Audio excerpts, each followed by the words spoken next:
le littoral peut-il être fixé? Comme je disais tout à l'heure, excellente question.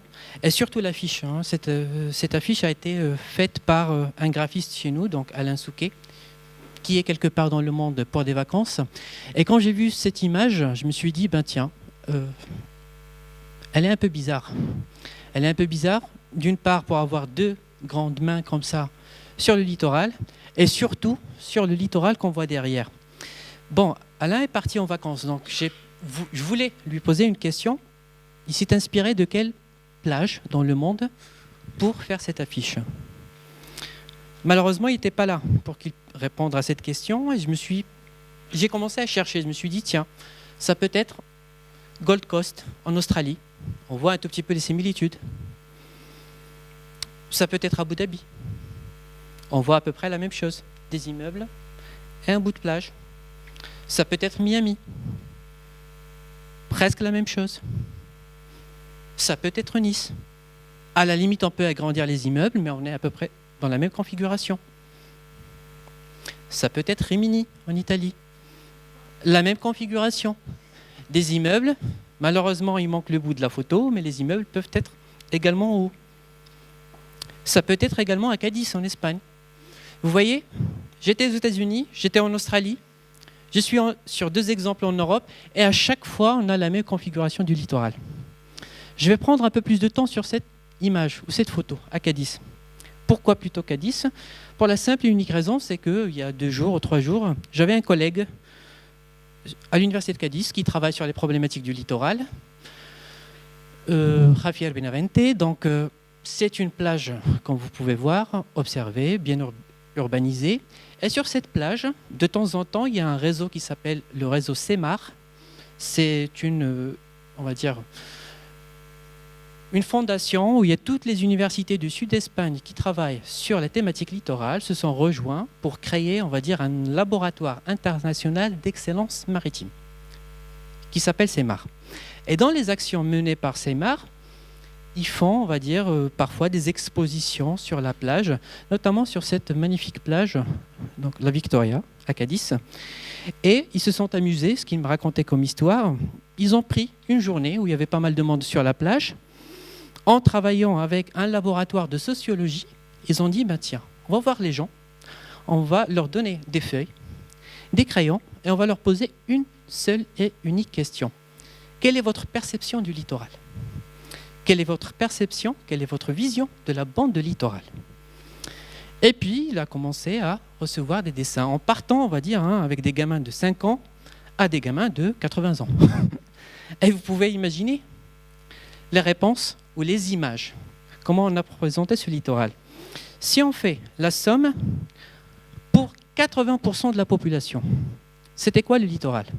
C'était un espace balnéaire économique avec des hôtels, des parkings et des restaurants à proximité.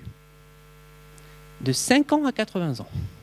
Et pour d'autres, c'était un espace balnéaire, hôtel au calme, la nature, et puis il y avait les Maldives. Je lui ai dit, pourquoi les Maldives? Est-ce qu'il y a une promotion à Cadiz pour que tout le monde aille à Maldives? Non, il me dit, c'est comme ça. Pour eux, les Maldives, c'était ça. Une plage de sable immaculé, des cocotiers, voilà. C'est ça les Maldives, c'est ça la perception du littoral. Et on était tous les deux, on a commencé à rire. Pour la simple, encore une fois, et unique raison, parce que malheureusement, la perception de ce littoral dans les Maldives, c'est cette carte postale. Or, les Maldives, en réalité, c'est ça. Les Maldives, là, vous avez Malé. Ça, c'est la capitale des Maldives. Ce sont des gens qui vivent dans un bunker. Ils sont entourés par des grosses structures qui font à peu près 5 à 10 mètres de hauteur par endroit. Et vous pouvez imaginer qu'ils n'ont plus d'espace. Ces gens-là, ils vont être engloutis d'ici peu. D'ailleurs, dans des îles du Maldives, quand vous pouvez voir un peu plus en haut,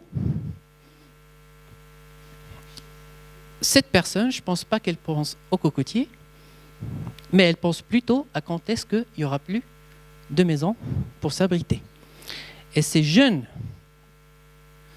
enfants d'une école primaire en Maldives, vous savez ce qu'on leur dit? On leur dit, chercher où aller habiter dans le futur parce qu'il n'y aura plus d'espace pour vous. Voilà le littoral, malheureusement, des Maldives. Et voilà, encore une fois, malheureusement, la perception du littoral qu'on aimerait voir tous. Mais cette idée du littoral, elle est pratiquement caduque. Où peut-on voir des espaces comme cela? On voit plus ces images que celles-là, malheureusement.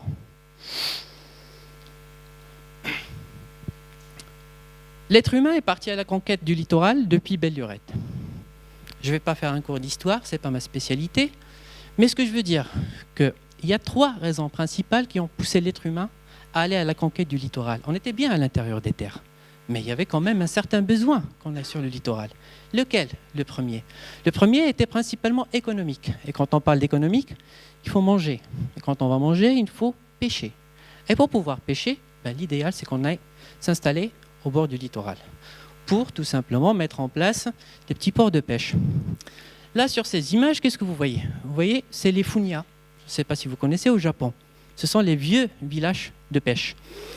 Et quand on voit ici, à droite, une image très très ancienne qui représente ces fameuses funia. Et qu'est-ce qu'on observe? Déjà, à l'époque, on les construisait sur des pilotis. Parce qu'on était bien conscient qu'il est vraiment difficile de fixer le littoral ou de rester sur le littoral.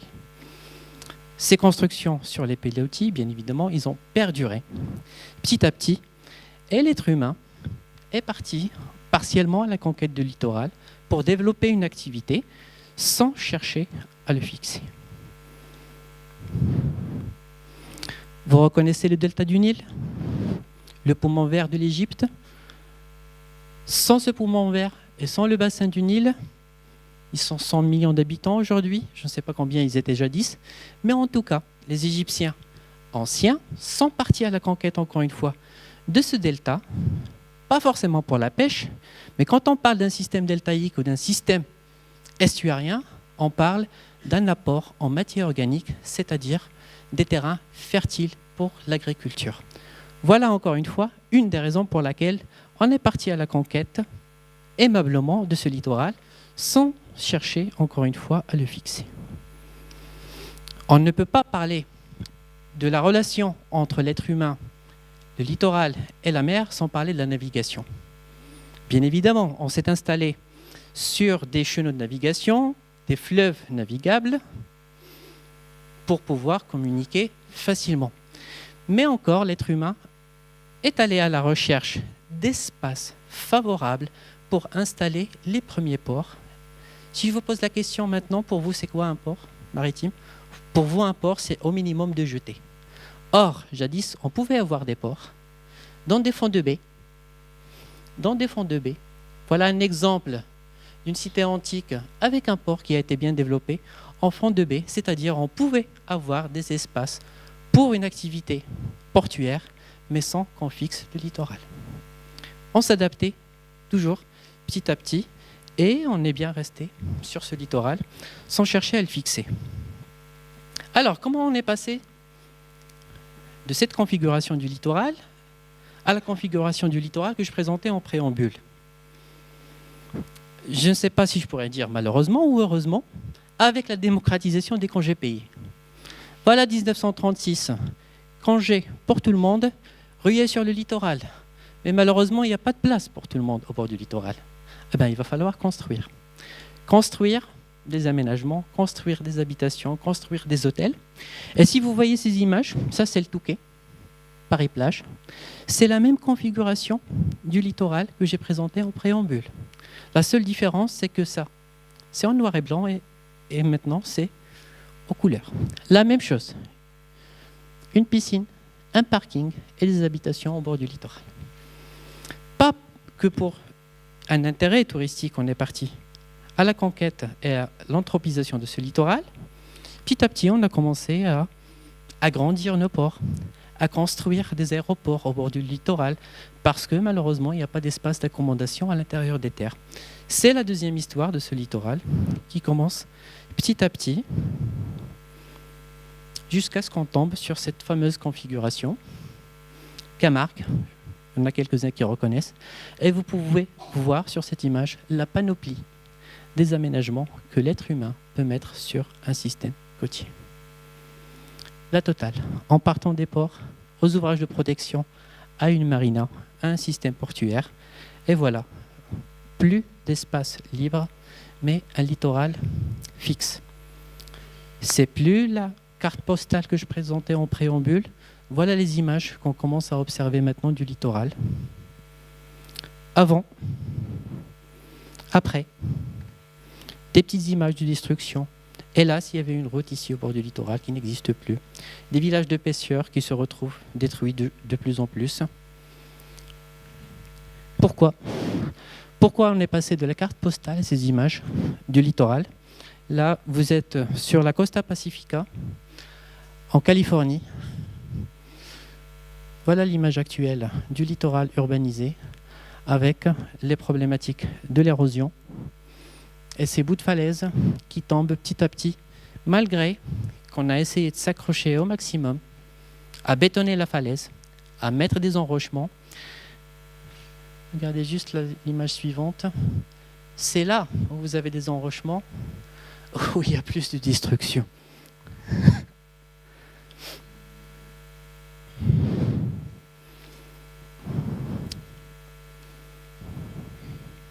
Elle est longue la vidéo, mais plus tard vous allez avoir un lien si vous voulez la suivre.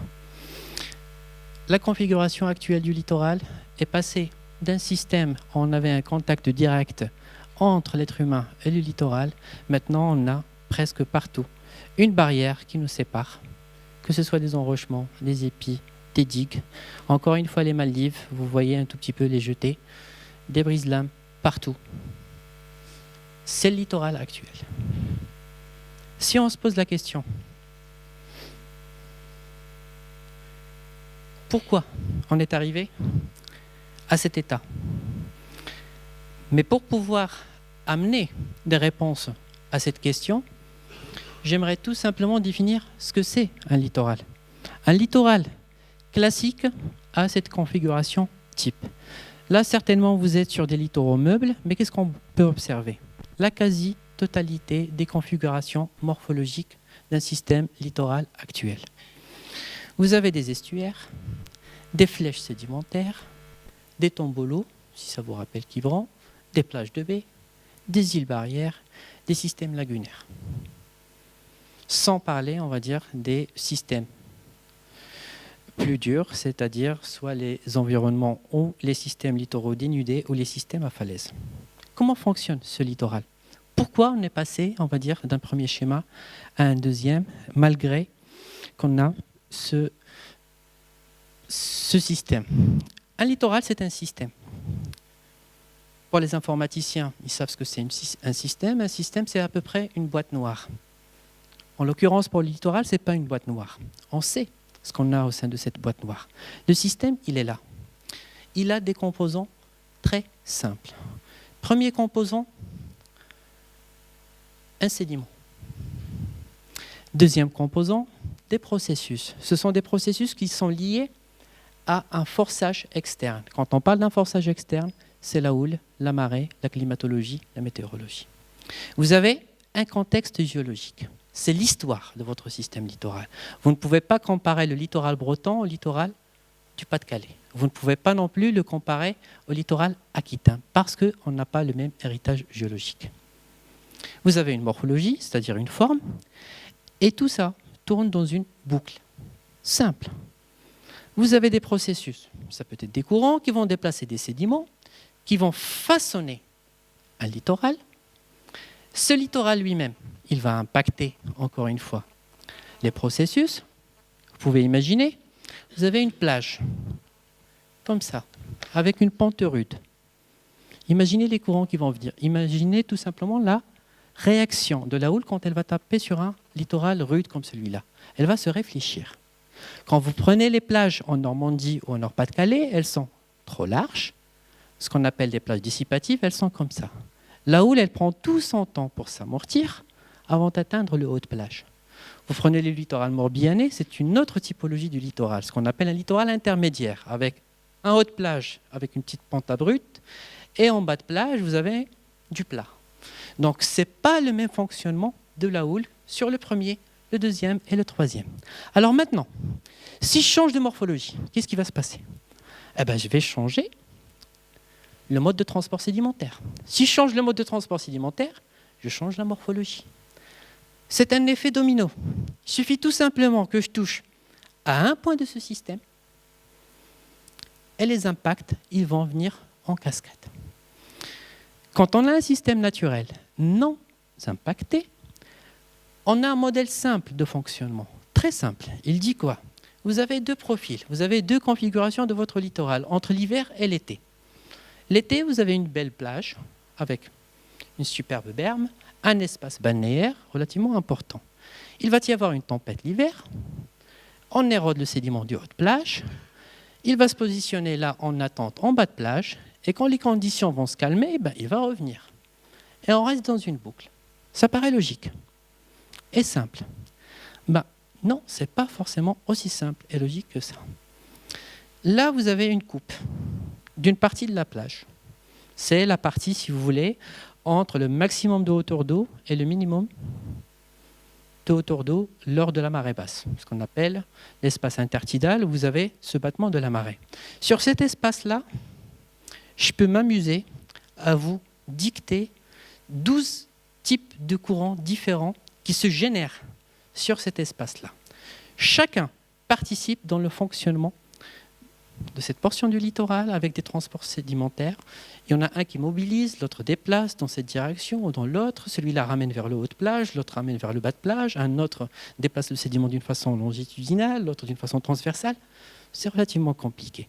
Alors, puisque c'est compliqué, et à cette complication, nous on rajoute un autre degré de complication, l'anthropisation et l'élévation du niveau marin. Je vous laisse tout simplement imaginer comment va évoluer ce littoral.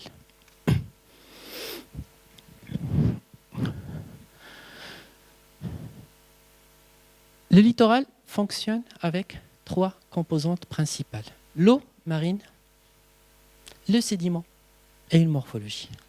D'où vient le sédiment qui alimente votre plage? Est-ce que vous vous êtes posé la question quand vous vous baladez au bord du littoral, je ne sais pas, sur la presqu'île de Rhuys, prenez cette fois-ci une poignée de sédiment et posez-lui, ou posez-la la question. Posez la question à cette poignée de sédiment, d'où elle vient et combien de temps elle a passé sur son chemin pour qu'elle puisse atteindre la presqu'île de Rhuys. Probablement la réponse serait quelques centaines de milliers d'années.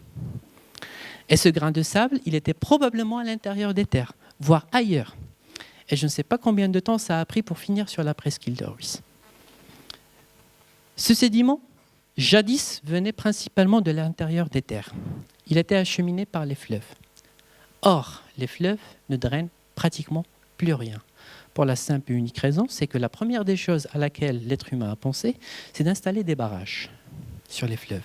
Et quand on a installé des barrages, on a bloqué quasiment tout apport sédimentaire terrigène sur les systèmes littoraux.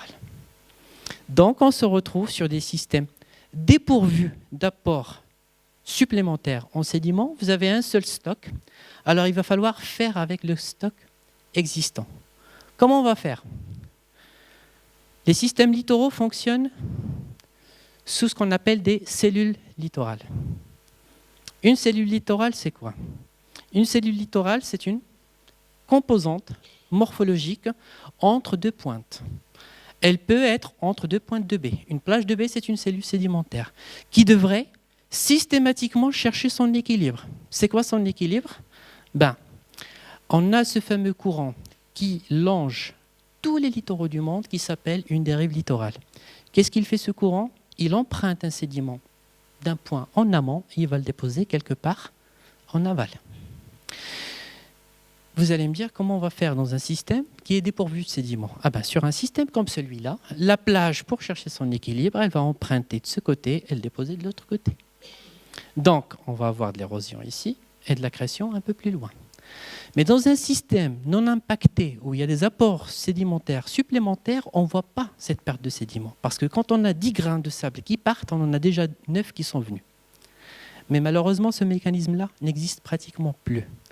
Et donc, la future guerre, ce ne sera pas une guerre de l'eau. La future guerre, si on veut garder un peu de sédiments pour les générations futures sur les plages, ça va devenir la guerre du sable. Il y a d'ailleurs, il y a 2 ans ou 3 ans, ils ont sorti un reportage sur Arte où on parlait de ça. C'est le nerf de guerre pour le futur. Et voilà, l'être humain, avec toute son intelligence, qu'est-ce qu'il a fait? Quand il a conquis le littoral, il a commencé à installer des ouvrages. Il perturbe le système, à droite et à gauche, et il y a de moins en moins de sédiments qui peuvent passer en créant lui-même des zones d'accrétion, des zones d'érosion. Et malheureusement, aujourd'hui, on a de plus en plus de zones d'érosion que d'accrétion.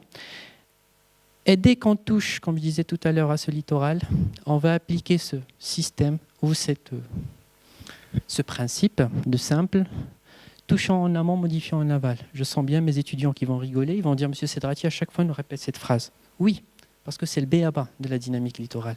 Touchant en amont, dès que vous allez installer un ouvrage sur le littoral, quelque part, il va y avoir systématiquement une réponse. Elle peut l'être à 10 mètres comme elle peut l'être à 10 km. Un exemple type comme celui-là. On a voulu protéger ce camping, 96. On a mis des aménagements, regardez ce qui s'est passé. On a touché en amont, on a modifié en aval. Prenez cette maison qui était là, regardez. Elle n'existe plus maintenant en 2012. Et pourtant, on a maintenu des ouvrages sur place. Touchant en amont, modifiant en aval, par défaut. Et maintenant, malheureusement, l'être humain se sent obligé de fixer le littoral, non plus pour s'y installer, mais uniquement pour se protéger. Un exemple type, encore une fois, j'adore, c'est le littoral adriatique italien. Je ne sais pas si vous arrivez à voir sur les images, malheureusement, mais là, vous avez sur à peu près 7 km une série d'ouvrages. Je ne sais pas si vous arrivez à les voir là. Que des brise-lames. Aucun espace sur une longueur de 10 km où il y a une plage naturelle. Ça s'est produit comment? La première commune a voulu se protéger. Elle a installé des ouvrages. Touchant en amont, modifiant en aval. Donc la deuxième commune, elle a dit, tiens, c'est pas possible, la première se protège, il va falloir que je protège moi-même. Et vice-versa. Je vous invite à aller faire un tour sur Google Earth. Faites ce littoral-là, vous allez voir, si vous voulez, toutes, je ne vais même pas les qualifier, les conneries que l'être humain pourrait faire sur un littoral. Encore plus, regardez, ici en haute plage, ça c'est un mode de gestion à l'italienne, puisqu'on est sur des concessions privées. Vous savez ce que font les propriétaires de ces concessions de plage? À la fin de chaque saison estivale, ils ramassent le sédiment qu'ils ont mis sur la plage et ils le remettent en haute plage pour protéger les cafés. Ça paraît très bien, ça paraît ingénieux comme thématique. Oui, on est d'accord? Mais vous vous souvenez tout à l'heure, qu'est-ce que je disais? Quand on change le profil de plage, on va changer sa réaction. Et en fait, quand il ramasse le sédiment en haute plage, là, il baisse son niveau. Là-haut ne s'amortit plus.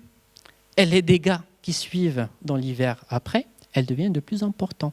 Et quand bien même, on peut leur expliquer ça en italien ou en français, ils ne le comprennent pas.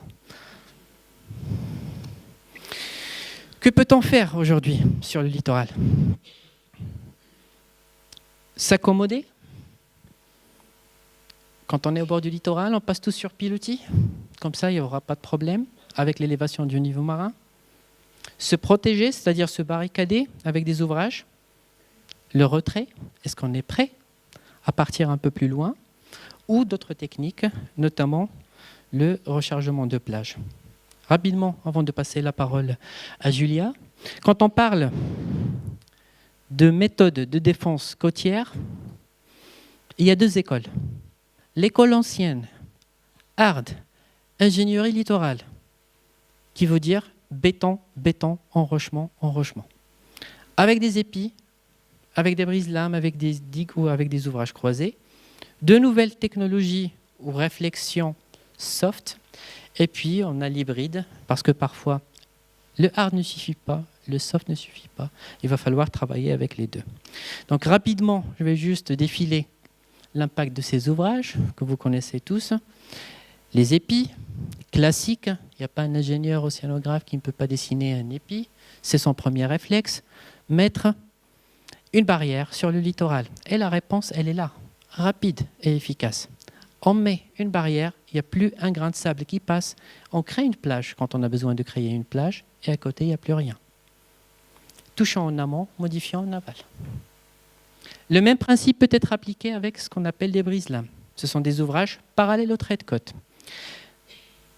Dérive littorale, zone d'accalmie, moins d'énergie, donc des zones favorables pour le dépôt de sédiments. Quand ça commence à déposer petit à petit sans qu'il y ait adossement entre le sédiment et l'ouvrage, on parle de dépôt de saillants. Quand on a un adossement entre l'ouvrage et le trait de côte, on parle de tombeau. C'est des tombeaux d'enrochement. On trouve rarement un seul brise-lame, mais ils sont systématiquement en batterie pour protéger des littoraux, parfois juste pour accompagner des rechargements de plage, comme cet exemple, encore une fois, en Italie. Des digues. Les digues, on peut les construire avec des enrochements, avec différents types. On a même des digues végétales. C'est toujours d'actualité. Pour pas mal de communes, c'est le premier rempart contre les assauts des vagues. Or, c'est faux parce que systématiquement, on a des impacts négatifs associés à ça. On a également des ouvrages croisés. Donc ici, vous pouvez voir qu'il y a un gabion en haute plage avec un épi. Ici, vous avez un mur et un épi, un mur et un épi un peu plus loin. Là, vous voyez qu'il y a un épi et des brise-lames. Donc, l'être humain ingénieux, il a essayé de croiser systématiquement ces ouvrages en hard, mais avec le même principe qui revient toujours, touchant en amont, modifiant en aval. On peut réaliser ce type d'aménagement. Ça, j'étais sidéré, je viens juste de lire un article il y a 2 jours. Là, vous êtes au nord de Blackpool, en Angleterre. Là, il y a 7500 habitations derrière. OK ? Cet aménagement sur 2 km, vous voyez comment c'est mastodon. À votre avis, il a coûté combien ? 63 millions de livres, l'équivalent de 70 millions d'euros, pour 7500 habitations. C'est-à-dire, pour préserver 7500 habitations, on a payé à peu près 100 000 euros par habitation. Autrement dit, 1 mètre linéaire de cette digue équivaut à 30 000 euros. Est-ce qu'on a les moyens, partout, de se protéger comme ça ? Je vous laisse réfléchir à cette question. Mais également, on a eu d'autres techniques relativement douces. C'est ce qu'on appelle l'ingénierie écologique. Et là, je passe la parole à Julia pour présenter un exemple là-dessus. Donc, bonjour à tous. Alors oui, effectivement, depuis près de 30 ans, on met du dur sur le littoral. Mais pourtant, depuis la nuit des temps, le littoral s'en sort très bien avec les éléments de la nature. Il faut que je passe sur mon PowerPoint. Voilà. Donc, quelle est la première barrière sur une plage que vous pouvez admirer naturellement, en fait, qui a été mise en place ? Eh bien, c'est la dune. La dune est la première barrière face aux aléas de la mer et de la houle. Et elle s'est formée, donc, en fonction des systèmes géomorphologiques, elle s'est formée en plusieurs centaines d'années, voire plusieurs milliers d'années. Ici, je vous ai présenté un schéma le plus simpliste possible. Les dunes sont beaucoup plus importantes. Mais bon, voilà, pour faire plus simple, je voulais faire quelque chose de facile. Donc, la dune, c'est quoi ? C'est un tas de sable, grossièrement, qui s'est accumulé au fur et à mesure du temps, qui a été balayé par la mer et notamment qui est face au vent dominant. Donc, elle est composée notamment d'une avant-dune, d'une dune qu'on appelle dune mobile, puisque les vents et les houles vont la faire se déplacer d'avant en arrière, et une arrière-dune avec des dépressions arrière-dunaires. Et un peu plus loin, donc là, elle n'est pas représentée sur ce schéma, un peu plus loin, vous avez la dune fossilisée, qui est l'ancienne dune, qui s'est un peu plus végétalisée, où on trouve souvent des arbres. Donc, quelles sont les forces qui vont agir sur ces dunes pour être mises en place ? Donc, nous avons le vent qui va transporter le sédiment en haute plage. Donc c'est pour ça que je dis que les dunes sont face au vent dominant. C'est principalement composé de sédiments fins, qui est le sédiment le plus facile à transporter par les vents. Et la végétation qui va venir s'installer sur ce sable pour venir fixer la dune grâce à son système racinaire qui est spécialisé au système dunaire. Alors, comment la végétation peut pousser sur un système où il n'y a que du sable ? Le sable, c'est un matériel qui est neutre, qui n'y a aucun apport organique. Et le seul apport organique que vous pouvez trouver sur le littoral, ce sont les échouages d'algues et la décomposition des plantes en elles-mêmes. Donc ces échouages d'algues vont venir se déposer en haute plage lors des grands coefficients de marée, vont se décomposer au fur et à mesure de l'année et vont créer un compost où les plantes vont pouvoir pousser. C'est pour ça qu'on ne voit des plantes qu'à une certaine limite au niveau du haut de plage, puisque plus bas, la mer va venir les recouvrir, donc l'eau salée, c'est quand même pas ce qu'il y a de mieux pour les plantes. Et un peu plus haut, c'est là où il y a le compost qui s'est mis en place et où les plantes peuvent encore pousser. Donc c'est un stock sédimentaire réel pour la plage, puisque lors de tempêtes, l'eau va venir raviner ce système dunaire et va revenir se redéposer sur l'ensemble de la plage. Donc ça fait partie des stocks dont Mounsa vous parlait tout à l'heure de sédiments. Ça va permettre aussi d'amortir les vagues, puisque quand une vague va venir se déferler sur un aménagement en dur, elle va réflecter, elle va venir creuser en dessous et elle va faire partir le sédiment. Là, ici, on est vraiment dans un système qui va venir amortir les vagues et le sédiment qui va être enlevé va venir se réétaler juste devant. Et bien sûr, ça, c'est pas une nouveauté. Les systèmes dunaires sont des zones de richesse écologique très importantes où on a des espèces inféodées, donc qui sont spécialisées à ces milieux-là, et donc qui deviennent de plus en plus rares avec la destruction de ces systèmes naturels. Ce sont des systèmes naturels qui ont un pouvoir de résilience très, très, très important. C'est-à-dire que lors d'une tempête, elles vont pouvoir se reconstruire d'elles-mêmes. Donc voici une image un peu plus réaliste que mon schéma d'une dune. Que je ne sais pas si vous avez déjà vu ce genre de dune, mais voilà, vous avez la plage avec une avant-dune qu'on ne voit pas ici, le système de dune mobile où on voit qu'il y a de la végétation clairsemée avec le sable, puisque le sable va toujours être en mouvement à ce niveau-là, et en arrière un système beaucoup plus végétalisé où on a une dune qui est beaucoup plus ancienne.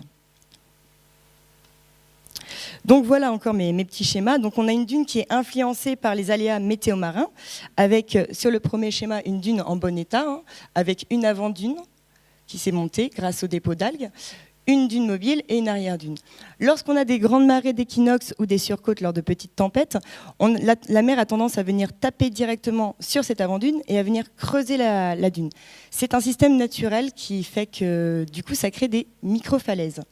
Si l'événement tempétueux se reproduit intensément tout de suite après, ça va créer une falaise. Et bien sûr, je suis allée au maximum des grosses tempêtes. Ça peut aller jusqu'à totalement la détruire et faire des overwash. Donc, c'est-à-dire que la mer passe de l'autre côté de la dune et venir inonder les marais arrière-dunaires.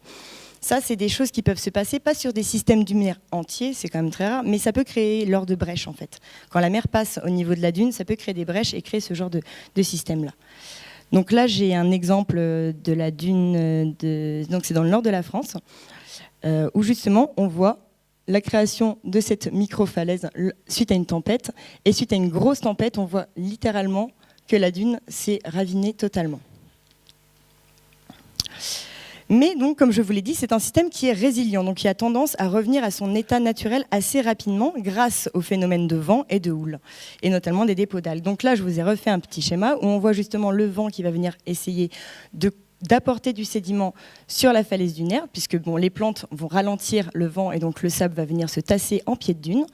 Les algues apportées par la mer vont venir se poser en pied de dune, se décomposer, et au fur et à mesure, le printemps d'après, on va voir que des plantes vont pouvoir revenir pousser ici, et les plantes en bas de plage vont favoriser le captage de sédiments, ce qui va régénérer une avant-dune naturellement.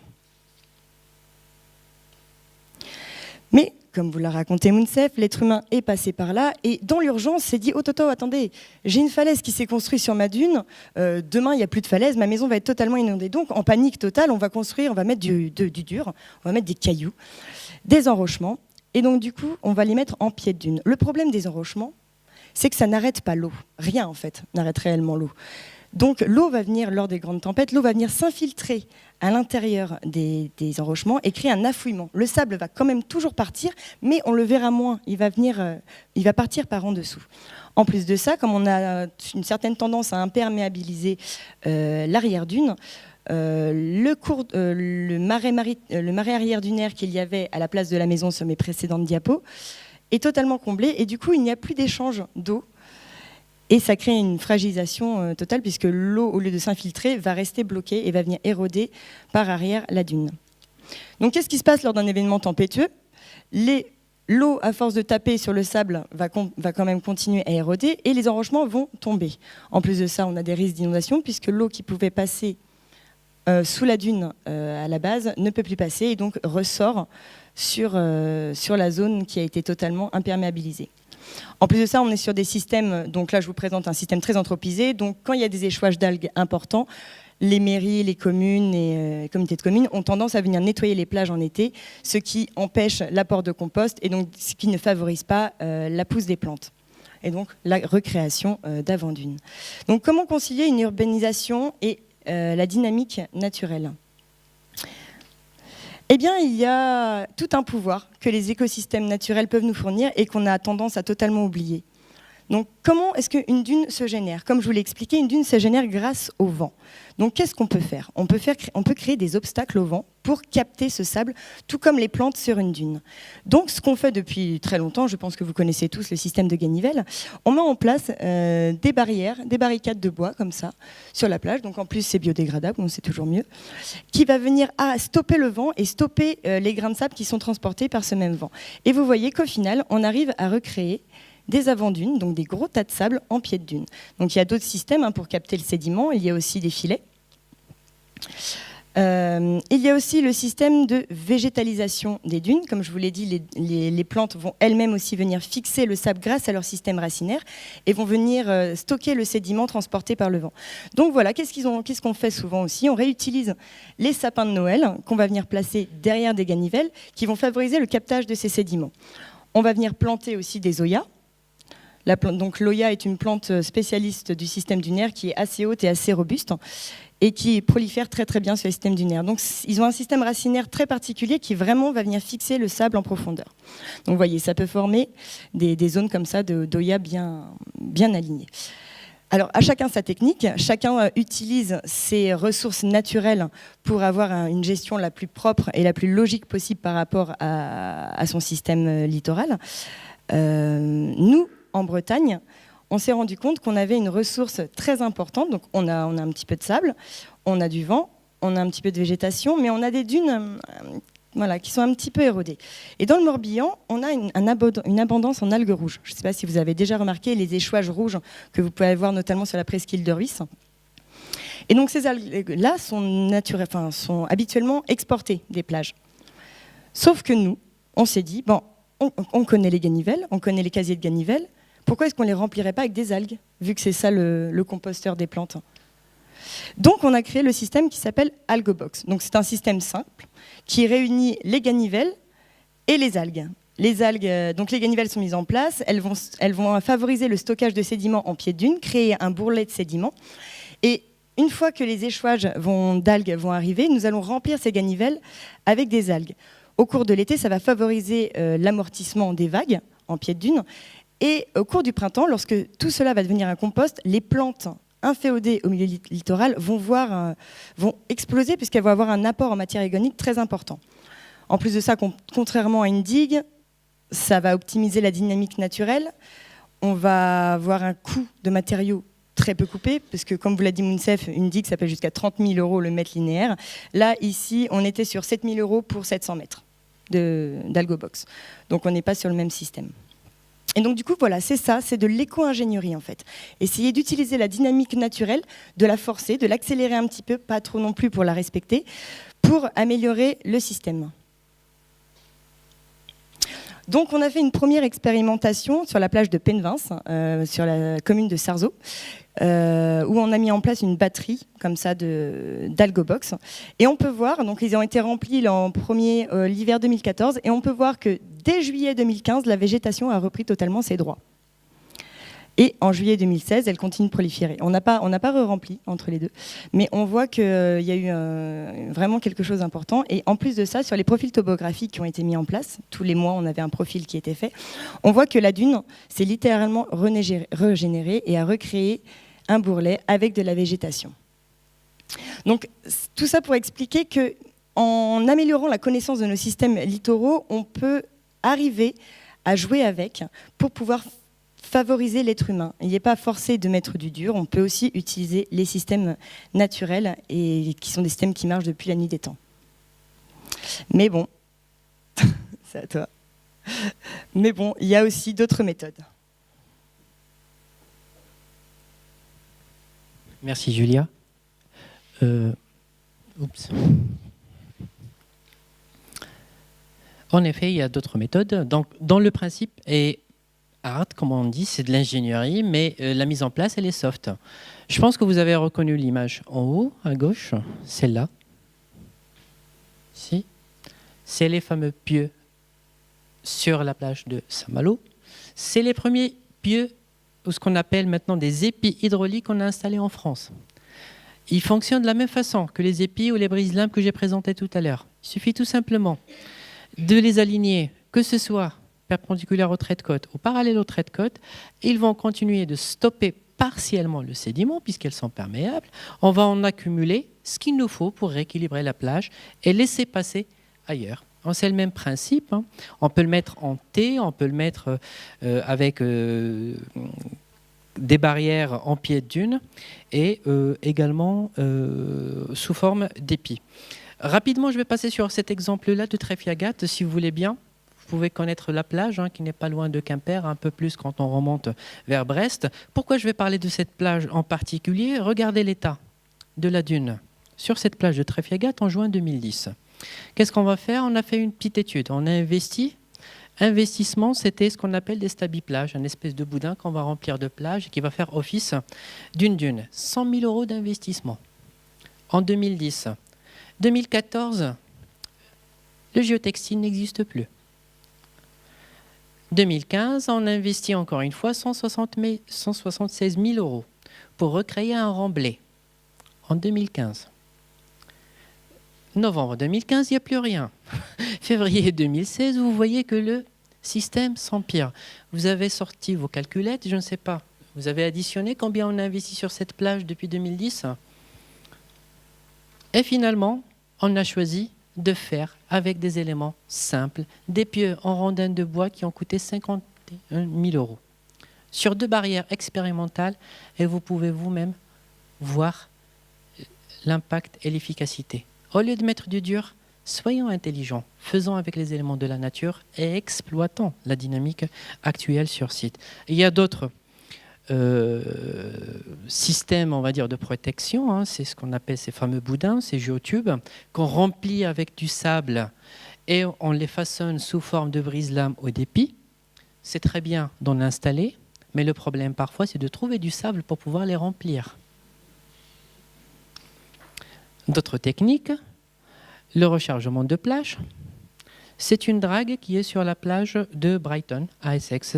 Il y a deux dragues qui tournent 24 heures sur 24 heures. Si vous avez eu l'occasion d'aller sur ce littoral-là, c'est un choix en termes d'aménagement. Ils se sont dit, pas la peine qu'on mette des ouvrages en enrochement, ça servira à rien. C'était quoi leur choix? Faire joujou avec la mer. La mer, elle vient, elle emprunte du sédiment, il va partir un peu plus loin, on le drague et on le remet, et vice-versa tous les jours. Est-ce que le rechargement est une solution durable? On se pose la question. Oui, regardez sur cet exemple-là. Pour protéger le littoral, ou quelques maisons si vous voulez, on a installé quelques épis. Alors, on les voit au fond de l'image. Ça ne marche pas. On sait que ça ne marche pas, on va sortir l'artillerie lourde. C'est quoi l'artillerie lourde? Un rechargement de plage. Dans le principe est simple. On va pousser la mer jusqu'à une certaine échéance. Ce sont des travaux pharaoniques. Un peu plus loin, on verra la drague. Mais c'est quoi le problème? Pourquoi ce système de protection, réhabilitation, régénération des plages, qui est le rechargement de plage, ne marche pas partout ou n'a pas eu, on va dire, un certain succès?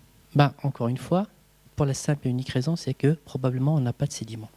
Et pour pouvoir recharger une plage, on ne peut pas la recharger avec la granulométrie, une granulométrie équivalente. Ce n'est pas les mêmes diamètres de grains.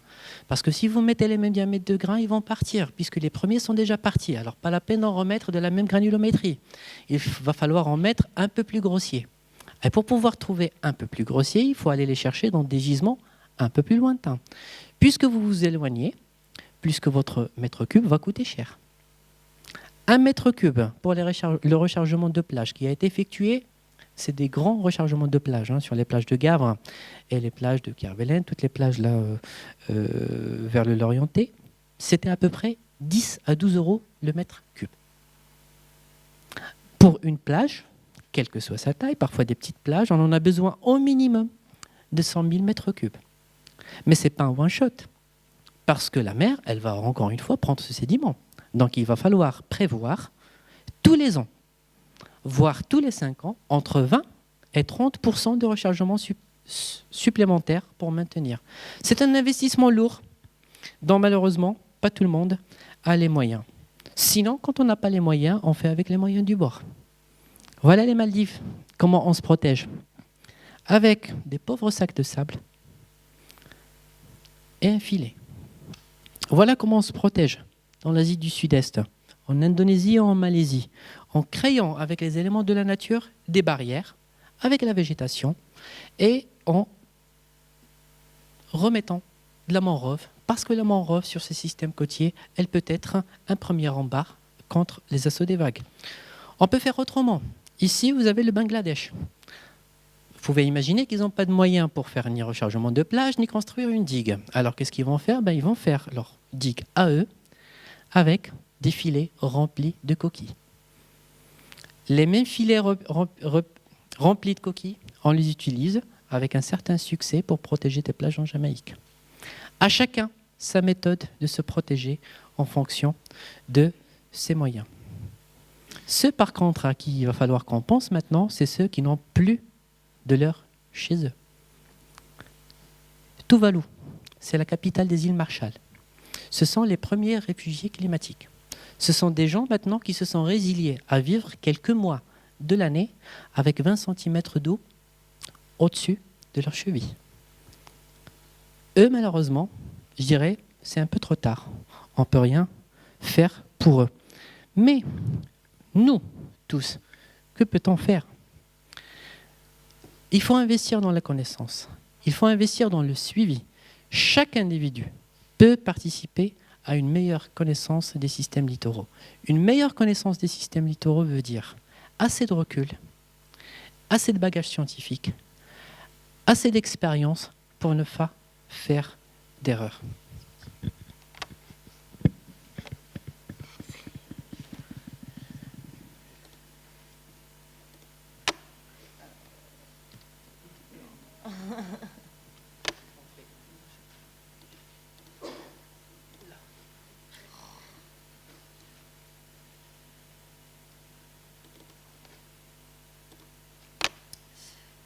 Dans le Morbihan, nous nous sommes dit, quand on a mis en place les algobox, j'ai mieux son. Dans le Morbihan, quand on a mis en place les algobox, on s'est dit, c'est bien de mettre en place un aménagement écologique comme ça, mais bon, ça serait bien d'avoir de la donnée pour pouvoir la suivre. Et puis, bon, manque de moyens, manque de temps, on a pris contact avec une association qui s'appelle RIEM, donc c'est le réseau international des éco-explorateurs de la mer. Donc, ils sont déjà une association qui fait de la science participative, mais plutôt en mer, dans le milieu marin. Et on leur a demandé, voilà, est-ce que vous vous sentez capable de proposer à des bénévoles de votre association de venir faire des mesures directement sur nos aménagements pour qu'on puisse en visualiser la capacité et son fonctionnement. Et tout de suite, il m'a dit oui, bien sûr, mais il faudrait mettre en place des protocoles adaptés, parce que bon, c'est du grand public. Donc, voilà ce qui s'est passé. En 2014, quand on a mis en place ces algobox sur la plage de Sarzeau, on a créé ce partenariat avec RIEM qui nous a permis de créer des protocoles et d'avoir des petites sentinelles, donc des unités de bénévoles, qui viennent toutes les semaines faire des relevés simples sur la plage pour pouvoir estimer l'efficacité de ces aménagements et le comportement de la plage par rapport à cet aménagement. En 2014, donc, la première expérience a été faite sur Sarzeau. En 2015, ça s'est poursuivi sur la plage de Penvins à Sarzeau et on a aussi conquis un nouveau public qui est les espaces naturels sensibles du conseil départemental, avec qui aujourd'hui on travaille beaucoup, qui justement ont aussi des plages, notamment à Kerjouano. Et sur cette plage-là, c'est intéressant parce qu'il y a plusieurs types d'aménagements. Il y a des casiers de ganivelle, il y a des enrochements, il y a du bifil, juste des fils tirés en haute plage. Et on a mis en place aussi des algobox, donc c'était sympa de pouvoir comparer un peu ces aménagements tout en faisant participer le public. Et puis, en 2016, ça s'est poursuivi et puis ça a commencé à monter. Les gens sont de plus en plus intéressés. Et il s'avère qu'aujourd'hui, en 2017, on a décidé de créer un observatoire puisqu'on se rend compte qu'il y a de la demande, que ça soit du côté des scientifiques, du côté des citoyens, parce que en plus de leur apporter, de leur faire une belle promenade, d'aller relever de la donnée qui est utile parce qu'elle est analysée scientifiquement derrière, et ben ça leur permettait de comprendre par leurs propres yeux le fonctionnement de leur plage. Donc voilà quelques photos de nos heureux bénévoles qui ramassent des algues pour remplir les algobox, des interventions pour leur expliquer la dynamique de leur littoral, le fonctionnement des protocoles, la mise en place de certains protocoles, donc avec des mesures très simples, encore une fois, je vous expliquerai un petit peu plus loin, juste des mesures de poteaux. Et donc du coup, tout cela nous a permis de créer l'OCLM, l'Observatoire citoyen du littoral morbihanais, qui a pour objectif d'avoir un maximum de sites sur le littoral morbihanais pour pouvoir suivre un maximum de sites. Donc cette structure s'est montée en collaboration avec plusieurs organismes. Donc on a les partenaires associatifs qui aujourd'hui ne sont représentés que par RIEM, donc excusez-moi, je rectifie, Réseau Initiative des Éco-Explorateurs de la mer. L'organisme fédérateur reste le laboratoire des géosciences océans puisque c'est lui qui va créer les protocoles, qui va apporter l'apport scientifique et qui va faire une analyse des données un peu plus poussée. Et bien sûr, les partenaires gestionnaires. Donc aujourd'hui, nous n'avons que le conseil départemental avec le réseau des espaces naturels sensibles qui apporte un financement, qui sont propriétaires des sites, donc à qui on doit demander l'autorisation pour mettre en place ce genre de choses et qui vont nous accompagner notamment sur la prolifération de l'information, la communication au grand public. Tout ça a volonté à s'expanser puisqu'il y a une demande qui est importante.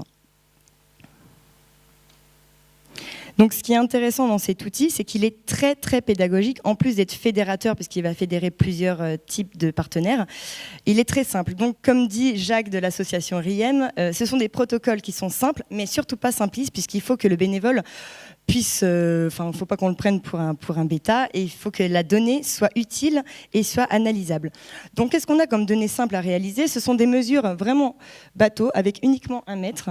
Par exemple, sur de l'érosion, pour mesurer de l'érosion horizontale, on va venir au niveau d'une falaise dunaire, on va venir planter deux poteaux. Pourquoi 2?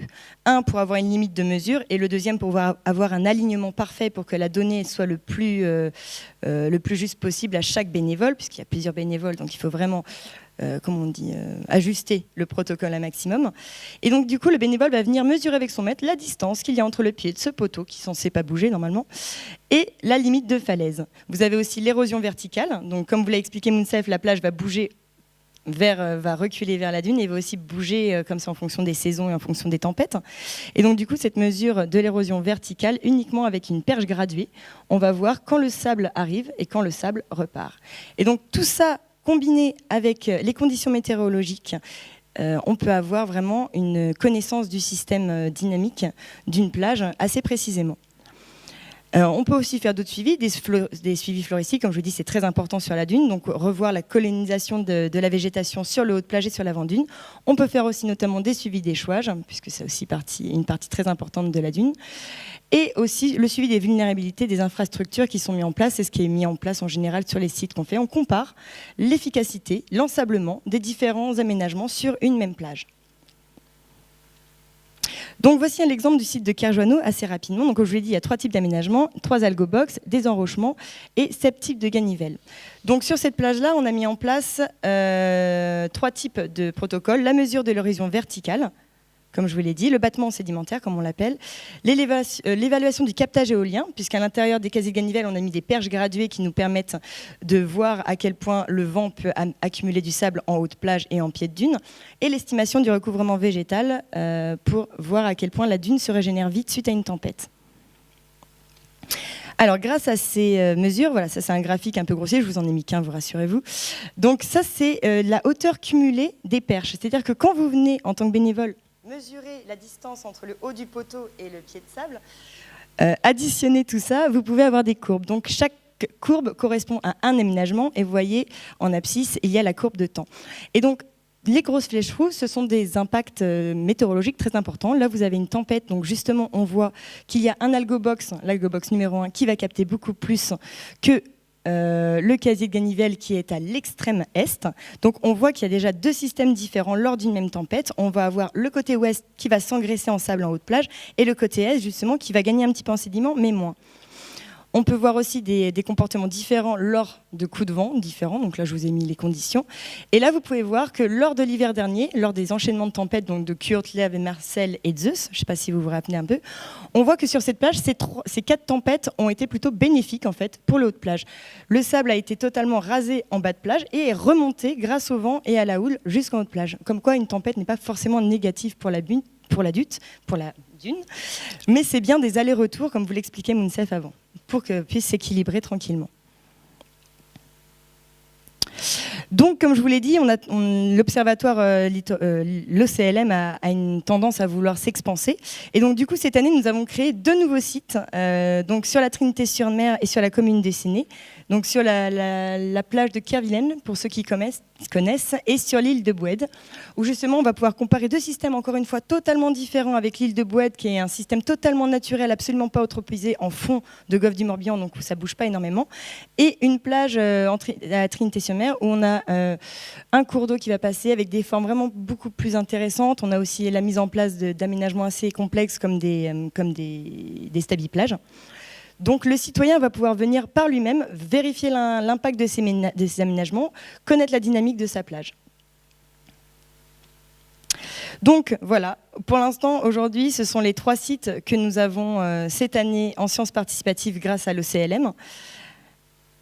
Et nous espérons, donc voici les 3 sites de 2017, et nous espérons coloniser en fait une grande partie du réseau morbihanais. Donc ça, ce sont les sites 2018, donc on a la plage de Gavre et la plage de Kerguelen du côté de l'Orient, et nous espérons donc pour le futur avoir de nombreux partenaires et proliférer un petit peu partout pour sensibiliser le citoyen, encore une fois, et apporter de la connaissance scientifique sur le fonctionnement de nos systèmes littoraux.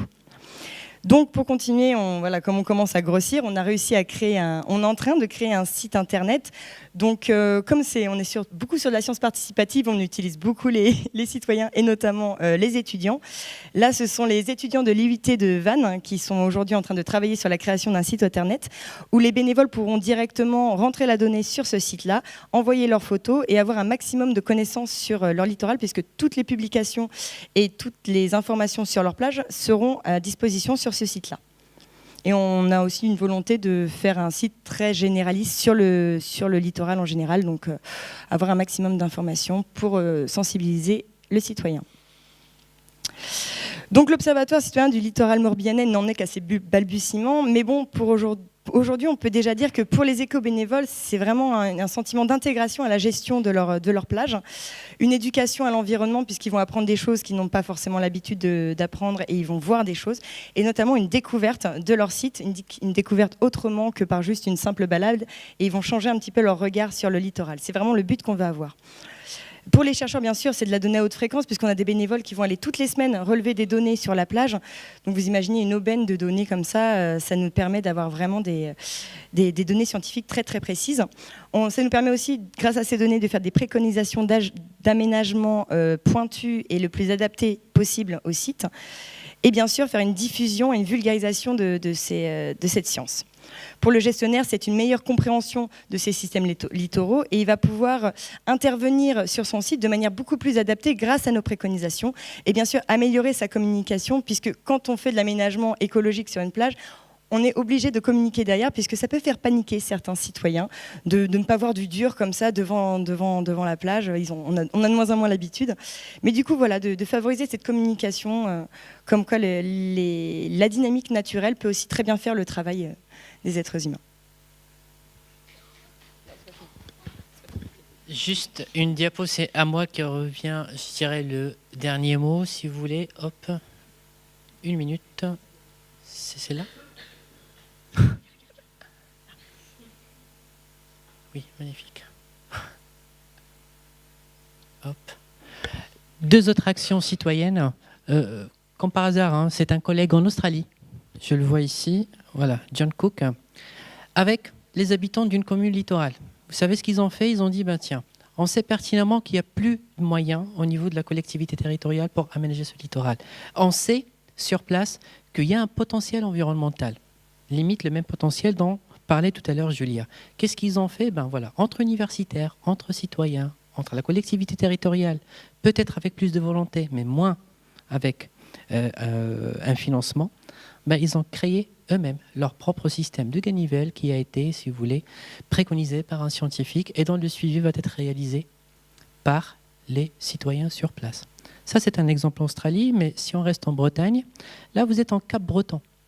C'est une association. Et vous savez ce que font ces gens? Ils sont en train de planter de l'Oya. Ils sont en train de redynamiser la dune parce qu'ils ont compris, en fait, que la végétation, c'est la base de la fixation d'un système côtier. Donc les actions citoyennes elles peuvent être nombreuses, que ce soit dans le cadre de l'observatoire ou voir d'autres actions comme celle-là. Et pour finir, une seule phrase. Certes, on a réussi à fixer le littoral, mais à quel prix?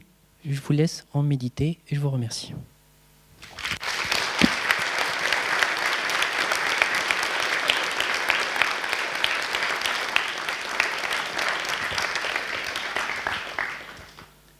On devait faire 1 heure, on a fait 1h10, 1h05. Non. Si, c'est bon. Alors, si vous avez des questions.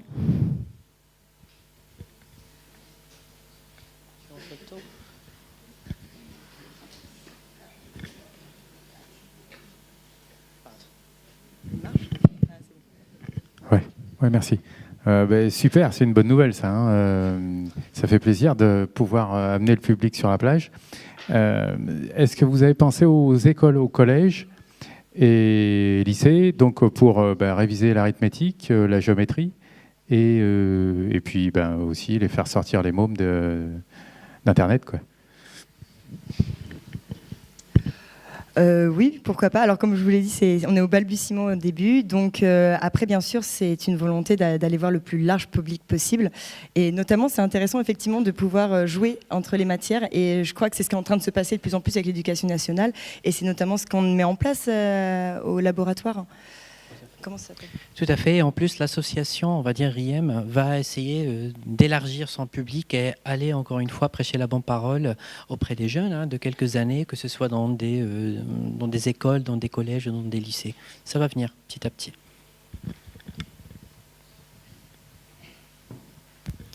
Oui, bonsoir. J'ai beaucoup apprécié votre exposé. Il y a quand même quelque chose qui m'a un petit peu frappé, c'est que, étant au niveau de la mer, vous parlez d'amont et d'aval. Alors, vous pourriez nous expliquer?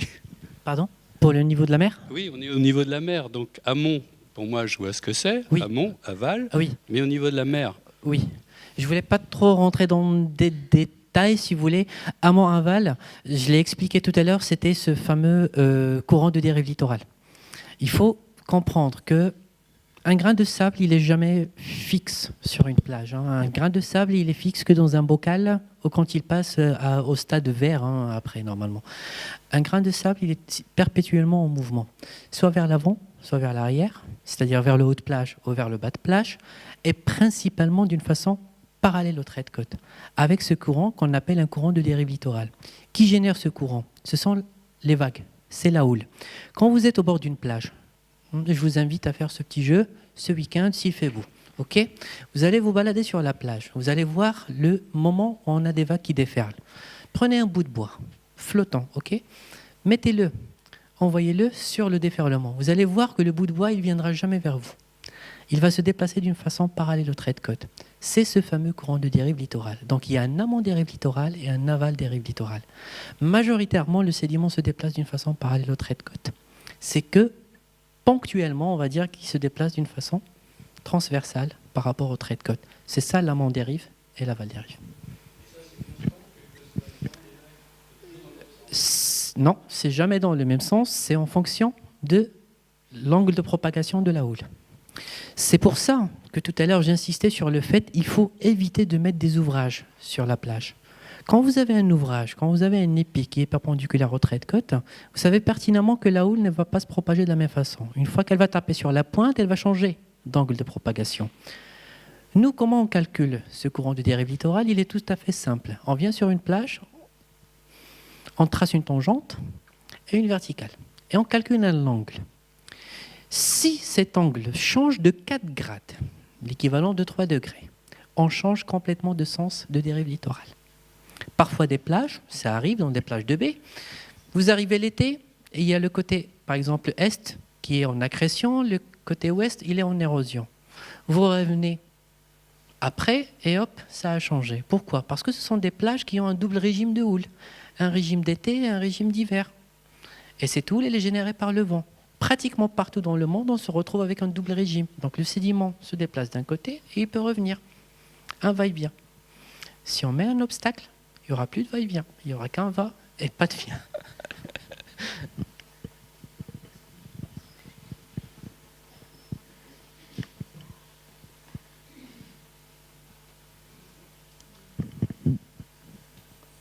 Moi, je suis pour laisser faire la nature.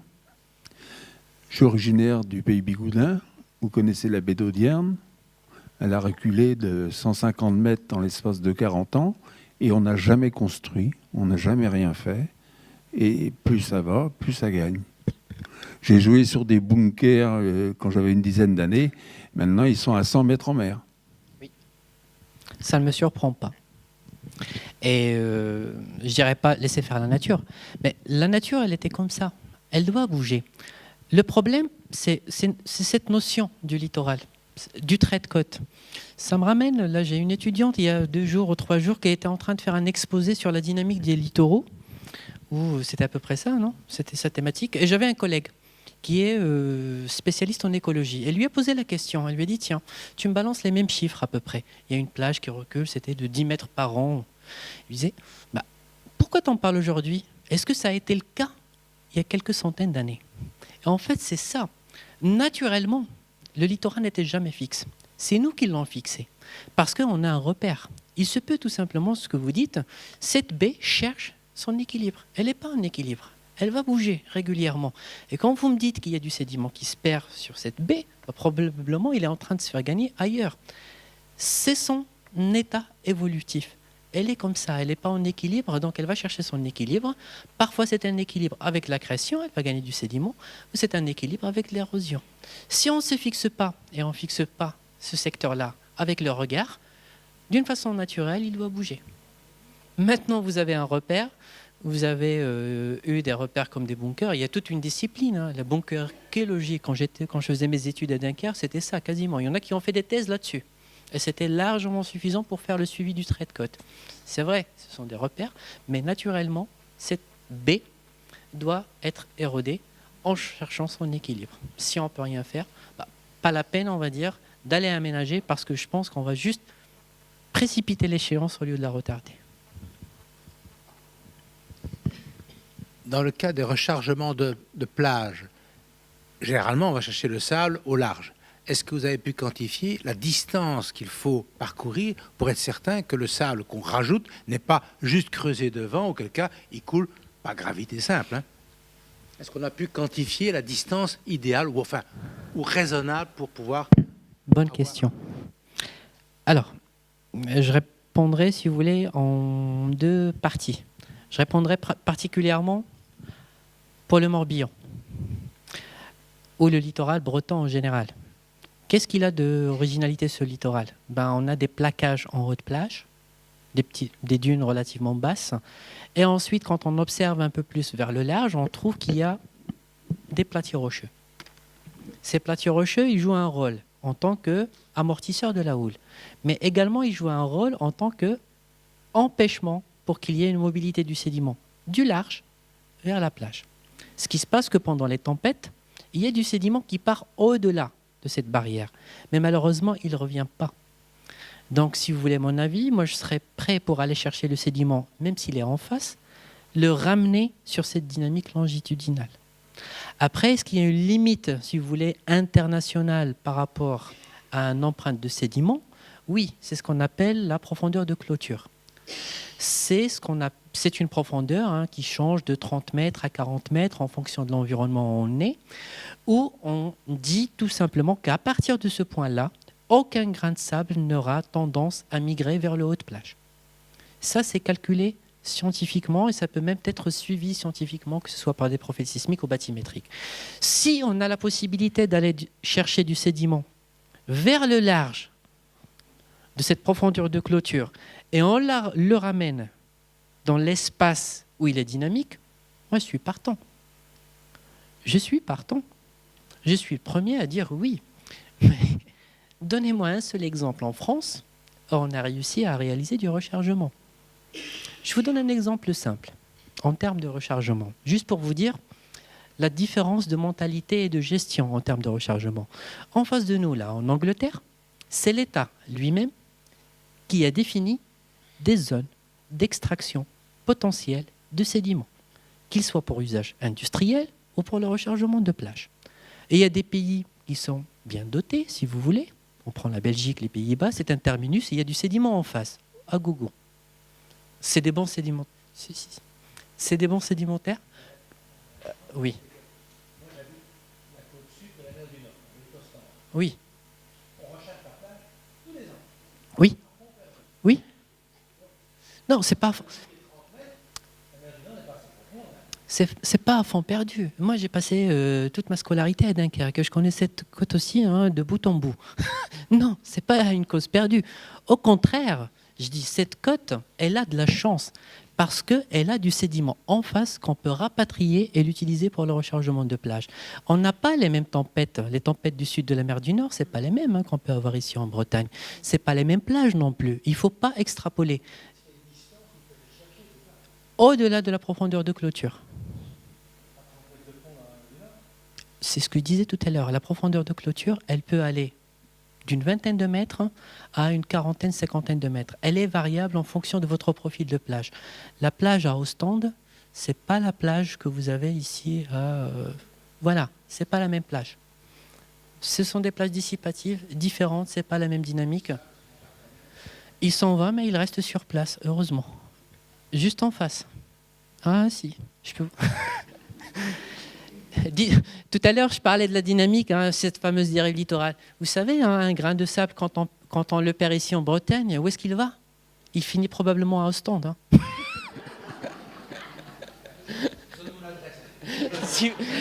Si vous voulez.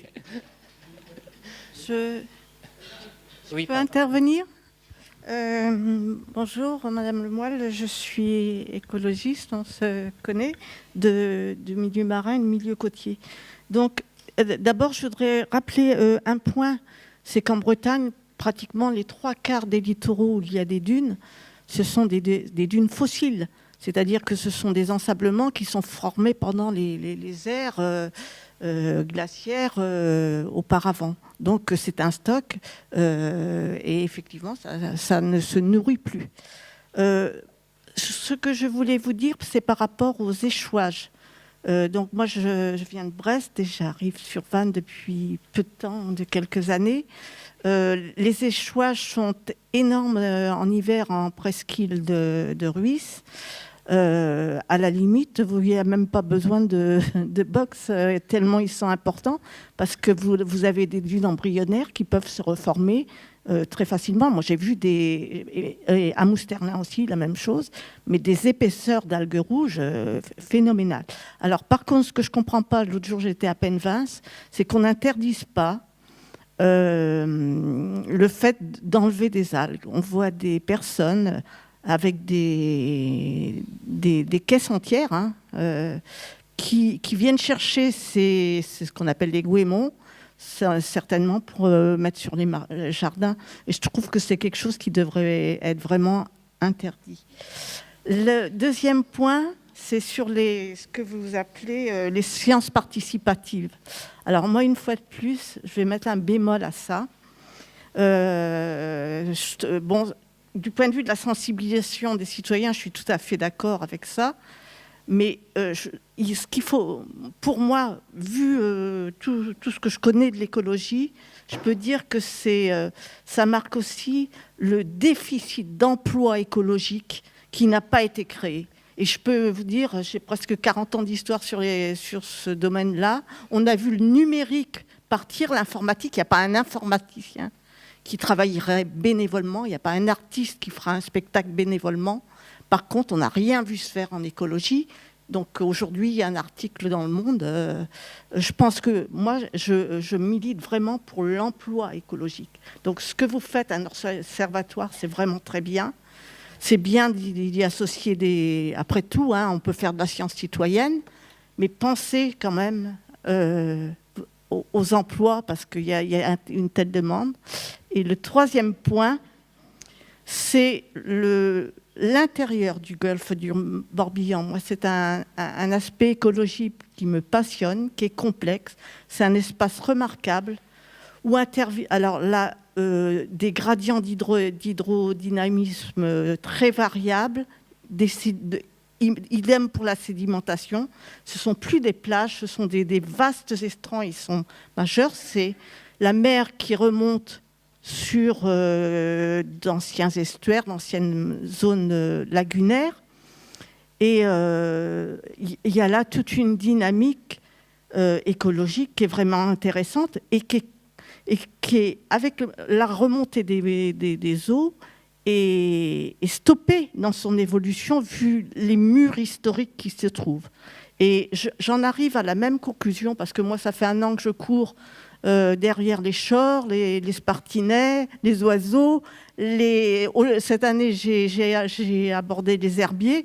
J'en peux plus d'être toute seule, quoi. Donc, l'idée d'observatoire, je vous rejoins absolument. Est-ce que j'ai quelque chose à rajouter? Je ne crois pas. Sur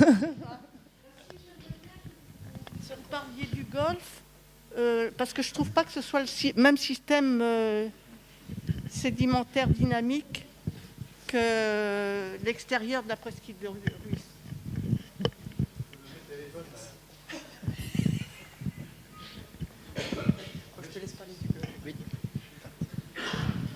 Oui, donc là c'est pour la population. Je ne sais pas si vous avez les informations à propos de l'agence de l'eau. Elle a fait une consultation qui est passée plus ou moins inaperçue parce qu'en fait il n'y a que les associations ou les services administratifs qui ont les renseignements. Donc sur les différents risques que la population peut percevoir. Et donc, dans ces textes, on apprend que dans les années 2070 ou 2050, la montée des eaux, ils ont déjà prévu. Hein. Donc, je ne vous dis pas, vous irez chercher. Vous allez... voilà, donc... Si je peux juste revenir sur le ramassage d'algues sur les plages, notamment à Penvins. Alors, ce qui est dommage à Penvins, c'est qu'il y a une énorme digue. Donc, les algues, effectivement, à cet endroit-là, elles stagnent. Alors moi, quand je vais beaucoup, hein, je vais régulièrement sur la plage de Penvins, et c'est effectivement quand je les vois ramasser, c'est soit à Beglan, sur ce signaux, hein, soit à Beglan, soit à Penvins, qui ramassent devant la digue. Ça me choque pas parce que ça s'entasse et au final, c'est vrai qu'il y a des grosses émanations de H2S à certaines périodes parce qu'on a des tas des fois de plus de 3 mètres de haut, hein. Moi j'ai vu des trucs. Et justement, sur cette plage de Penvins, nous on ramassait les algues pour les mettre dans les algobox. Après, j'ai pas l'impression qu'il y ait des centaines de personnes à venir ramasser les algues. C'est quelque chose. Et voilà, c'est par l'observatoire et par la communication qu'on explique aux gens que ces algues, elles ne servent pas à rien. Si elles vont composter dans leur potager, elles participent aussi à la génération des plantes sur l'eau de plage. Donc ça va venir petit à petit, mais bon, pour l'instant, les gens qui ramassent des algues, c'est vraiment culturel et je pense pas que ça ait un impact énorme. C'est plutôt les ramassages mécaniques qui, eux, vont venir tasser le sable, enlever le sable, et là où ils enlèvent toutes les algues. Ah bah, il n'y a plus rien.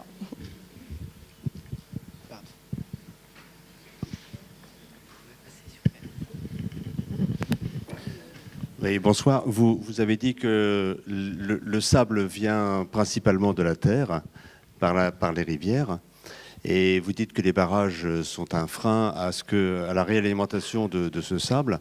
Est-ce qu'il y a des actions pour éviter que ces barrages retiennent? Et en particulier, j'ai appris que le lac de Guerlédan, qui a été vidé récemment, ne sera plus vidé parce qu'il y a maintenant un système pour ne plus avoir besoin de le vider.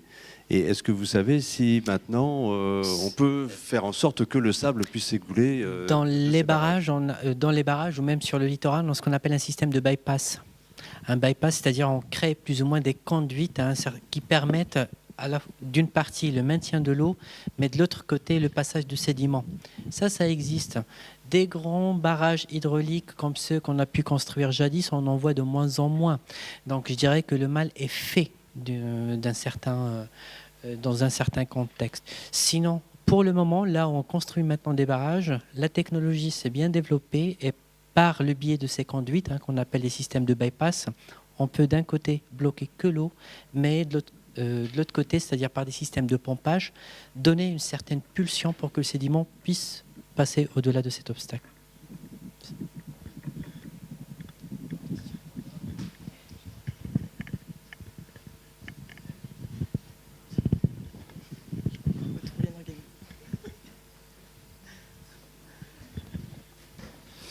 Bonsoir. Quand vous avez parlé de dune, je suis désolé, moi je suis pas trop du coin, j'ai plutôt pensé à la dune du Pilat. Ce qui m'a toujours surpris par rapport à une dune de cette importance, le fait qu'elle se déplace par l'effet du vent, ça me paraît absolument normal, logique et naturel, et enfin rien d'étonnant à cela. Ceci dit,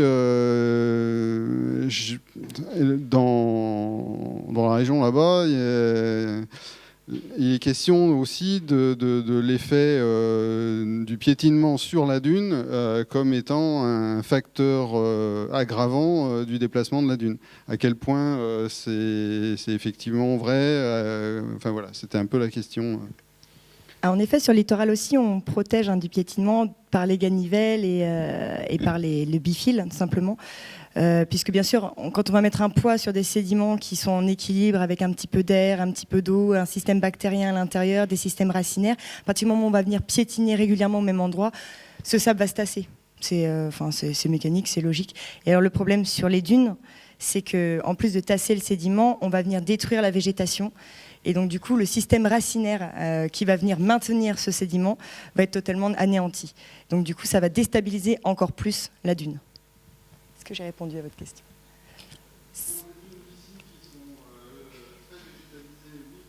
Là, justement, la dune du Pilat n'est absolument pas végétalisée, donc il n'y a rien. Mais il n'y a pas d'apport en matière organique, comme je vous l'expliquais, c'est justement les algues. Et donc, comme cette dune-là est trop haute et n'est plus vraiment à proximité de l'eau, il n'y a plus de cette végétalisation.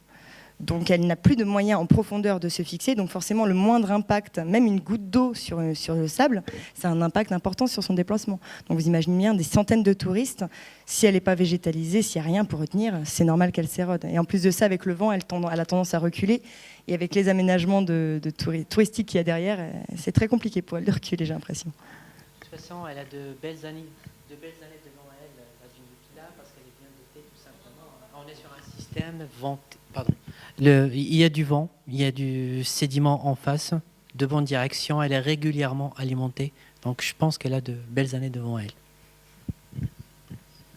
J'aurais bien aimé votre avis sur le baccaris, son invasion, son extraction. Et puis une autre petite question sur les sapins de Noël. En récupérer, là, est-ce qu'on a une filière d'organiser pour notre fin d'année dans notre beau 56, s'il vous plaît ? Il y a le monsieur là, de stand, en fait, les premiers, moi, que j'ai vu utiliser, si vous voulez, les sapins de Noël sur les plages, c'était les Belges. Oui, tout à fait. Ils ont un système magnifique sur tout le littoral belge où, rapidement, juste après Noël, il y a comme ça, on va dire, quasiment des confréries qui se mettent en place pour collecter ces sapins, quartier par quartier. Et ils mettent ça avec l'aide de techniciens de la mairie. Ils commencent à installer secteur par secteur. Ils laissent un peu d'espacement parce que Julia tout à l'heure peut-être elle va le dire. C'est une plante acide. Normalement, elle n'est pas compatible directement, on va dire, avec la plage. Elle aura du mal, mais au moins elle arrive, si vous voulez, à faire un premier rôle qui est de stopper l'effet du vent et capter du sédiment. C'est pas ces sapins de Noël qui vont se régénérer sur place. Au lieu d'investir dans de la ganivelle, qui coûte ce qu'elle coûte, pourquoi aller détruire des centaines, voire des milliers de sapins de Noël, or on peut les exploiter sur la plage. Alors, concernant le baccaris, c'est dramatique pour les milieux arrière dunaires, mais je pense que comme toute espèce invasive, on a eu le cas avec des algues dans le nord de la France, elles vont s'installer quand le milieu va mal. Donc si on améliore la dynamique du milieu naturel, les plantes inféodées à ce milieu vont pouvoir reprendre le dessus. Donc par exemple dans les systèmes de marée arrière dunaire, si on fait revenir de l'eau régulièrement lors des grandes marées, puisque c'est ça le problème aussi, maintenant on les a fermées ces marées arrière dunaires, et l'eau salée au fur et à mesure va tuer ces baccaris et les plantes indigènes reprennent leur place. Ça prolifère énormément, elle est en train même de se naturaliser. Parce que maintenant, on a beaucoup d'insectes, d'oiseaux qui vont nicher dedans. Elle remplace aussi les forêts de saules, des choses comme ça. C'est quelque chose c'est une dynamique qui s'est mise en place. on va avoir beaucoup de mal, à mon avis, à réellement les radicaliser. Mais ce qu'il faut vraiment préserver, ce sont les espèces, nos espèces à nous, et les milieux où elles sont encore présentes. Améliorer la gestion de ces sites-là de manière la plus naturelle et la plus douce possible pour que ces milieux naturels puissent reprendre le dessus et que le baccaris soit de moins en moins efficace sur ces sites-là. Moi, personnellement, c'est mon avis. Et des extractions très très fortes, puisqu'on connaît les profondeurs des racines, etc. Vous avez un avis là-dessus aussi? Enfin, quand je dis fort, c'est que c'est, oui, en profondeur, c'est. C'est une saloperie cette plante, c'est-à-dire qu'on laisse le moindre bout de racine, elle rejette direct. Donc oui, ça doit avoir un impact énorme, mais c'est soit on veut totalement les radicaliser, on fait ce qu'on peut pour, soit on la laisse proliférer. Dans ces cas-là aussi, peut-être qu'elle va se détruire naturellement. Mais oui, c'est ce qu'on espère. Et puis peut-être pas à notre échelle de temps aussi. Très bien. Donc, on vous remercie. Merci beaucoup à vous. Et on se donne rendez-vous d'ici un mois. Merci beaucoup.